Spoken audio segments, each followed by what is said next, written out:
Yo, peace and love, world. It's your boy King Cannabis Slang, and I had to jump on here this morning to address some very serious issues that's happening in the cannabis industry right now. For those that haven't been made aware, apparently Pfizer has decided to go ahead and enter into the cannabis world. And as a cultured cannabis cultivator and business person, as somebody who's fought state to state for years for medical laws to change, for somebody who has seen miracles happen with cannabis in reverting people's health back to what it used to be, even up into today's modern age, seeing the amazing things cannabis is doing against this quote unquote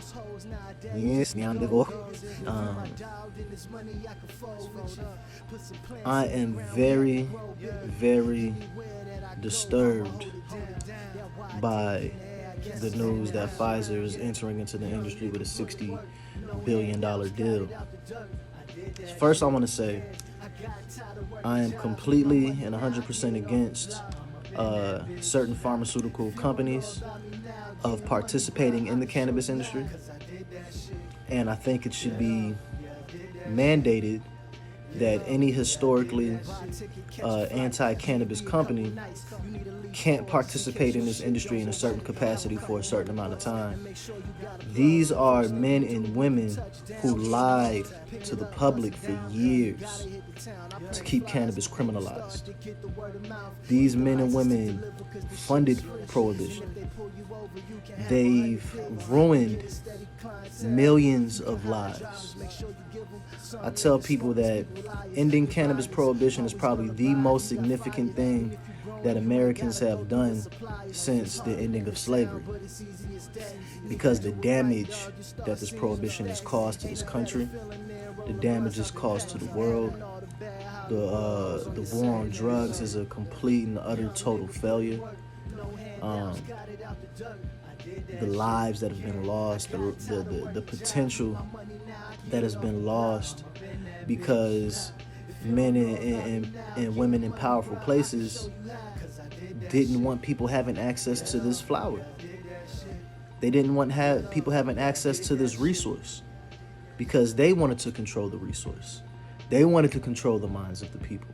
They didn't want people having access to an herb that makes them feel free and want to get back in tune with their spiritual nature and not really care about the things that this poor excuse of a society has to offer.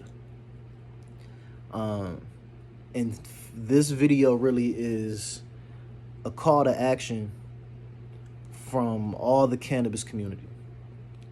Small players, medium-sized players, big players, corporate players, to stand up and say, no, we're not having that. These people cannot operate in our space. Point blank, period.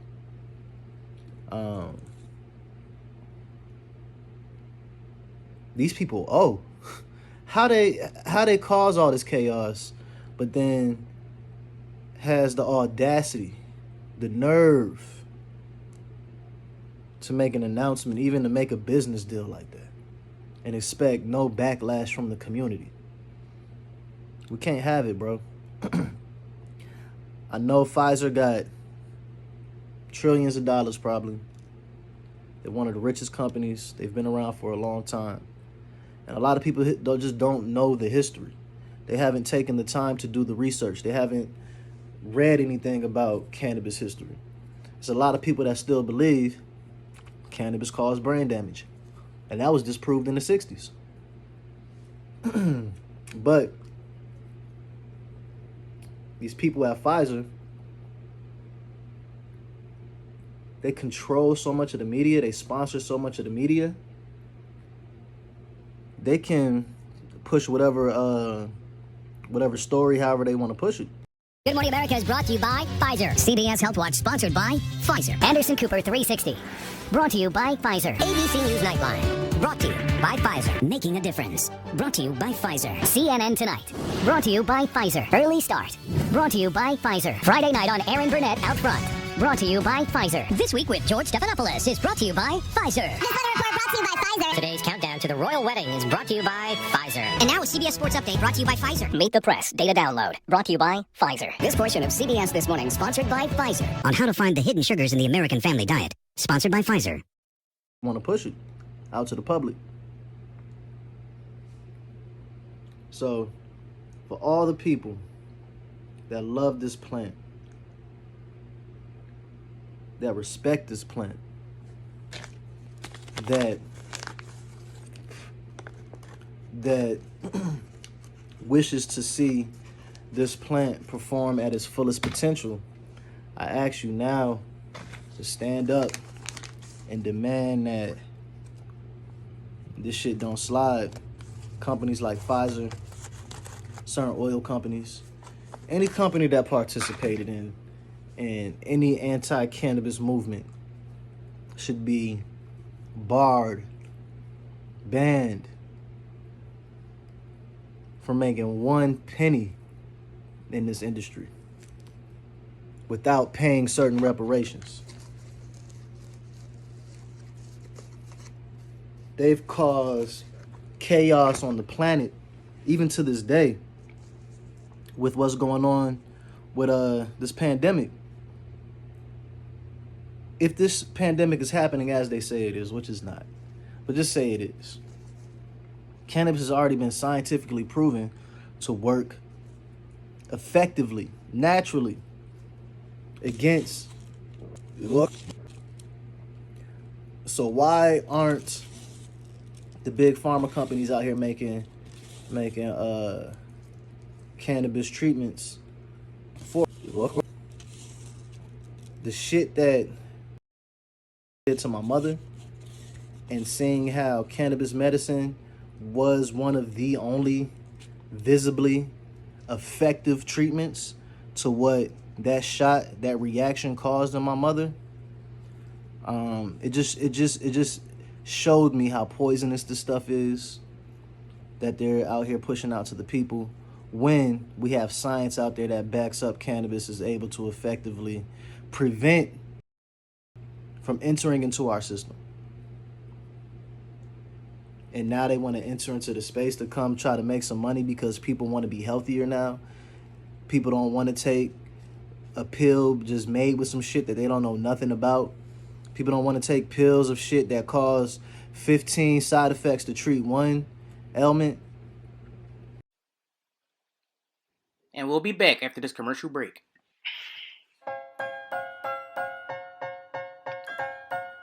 Hey, do you have shoulder pain? Yeah. Do you wish that you could fix that shoulder pain? Yeah. And are you wearing a red hoodie? Yeah. Well, I think we have the product for you.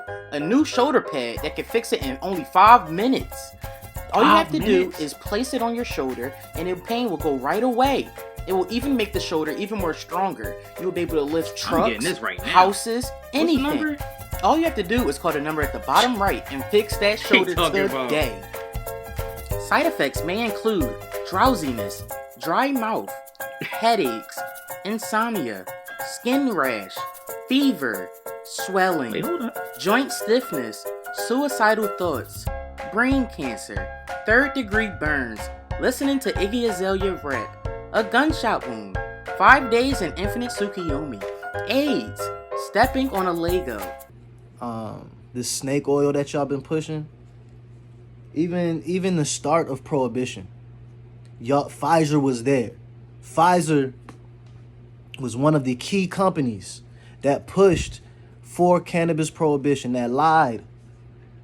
If I'm done rolling this blunt, I'm gonna read y'all a little excerpt from The Emperor Wears No Clothes. So for all the people who are cannabis cultured ignorant, it's a man named Jack Hare. He's the guy that really, we call him the Emperor for a reason. He's the man that really brought all of this information to light, who went to the courts and really started pushing for cannabis legalization and really exposing the whole conspiracy to keep cannabis criminalized. It's a number of reasons. It's a number of different industries that didn't then and still don't today want to see cannabis thrive as a commodity on this planet. And we're going to have a little story time. It's not going to take too long. Back we'll be selling these fucked up ass woods.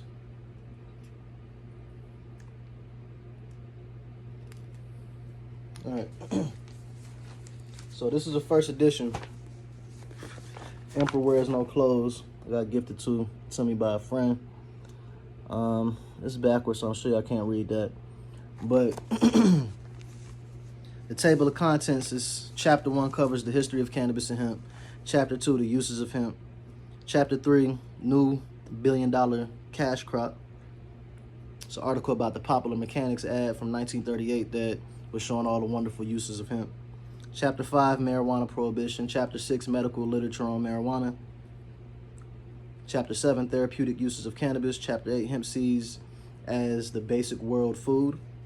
So it just covers shit like that. But I want to read a particular part in here where Pfizer is mentioned during the Prohibition period. It says the Bush, Quell, Lilly pharmaceutical sellout. All right. In America, marijuana's most outspoken opponent is none other than President George Bush, former director of the CIA under Gerald Ford, 1975 to 1977, and past director of President Reagan's Drug Task Force, 1981 to 1988. After leaving the CIA in 1977, Bush was made director of Eli Lilly by none other than Dan Quayle's father and family, who owned controlling interests in the Lilly Company and the Indianapolis Star. Dan Quayle later acted as go-between for drug kingpins, drug runners, and government officials in the Iran-Contra scandal. The entire Bush family were large stockholders in Lilly, Abbott, Bristol, and Pfizer. After Bush's disclosure of assets in 1979, it became public that the Bush family still has a large interest in Pfizer and substantial amounts of stock in other aforementioned drug companies. In fact, Bush actively lobbied illegally, both within and without the administration as vice president in 1981, to permit drug companies to dump more unwanted, obsolete, and especially domestically banned substances on unsuspecting third world countries. While Vice President Bush continued to illegally act on behalf of pharmaceutical companies by personally going to the IRS for special tax breaks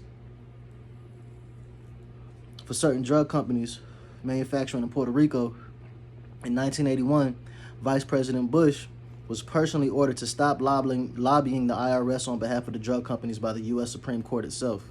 He did, but they, in parentheses, the pharmaceuticals, still received a 23% additional tax break from their companies in Puerto Rico who make these American outlaw drugs for sale to third world countries. That's a financial disclosure statement, including Bush's 1979 tax report by the Christic Institute affidavit. So for the fact that that's page 28 of The Emperor Wears No Clothes for anybody that wants to go read it themselves.